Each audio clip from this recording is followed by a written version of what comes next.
বিয়ের আগে নিজেদেরকে পবিত্র করে নিয়ে না, যদি অপবিত্র জীবনেও থাকেন বিয়ের আগেই নিজেকে পবিত্র করে নিয়ে।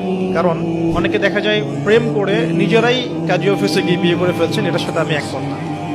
কারণ এখানে সাক্ষীর প্রয়োজন আছে, অভিভাবকের প্রয়োজন আছে, মোহরের প্রয়োজন আছে, কালিমা লা ইলাহা ইল্লাল্লাহর উপস্থিতিতে খুতবার বিয়ের প্রয়োজন আছে।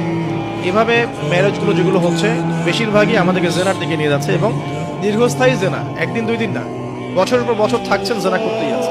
একটা পয়েন্টস মিস করেছি, একটু টাচ করে দিই, যে বিয়ের আগে নিজেদেরকে পবিত্র করে নিয়ে নাকি, যদি অপবিত্র জীবনেও থাকেন বিয়ের আগেই নিজেকে পবিত্র করে নিয়ে।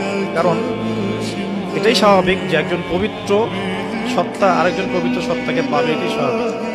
অপবিত্রতা পবিত্রতা কখনো একসাথে হয় না, যদি একসাথে হয়ে যায় তখন বিশ্বযুদ্ধ লেগে যাবে। কথা বুঝতে পারছেন?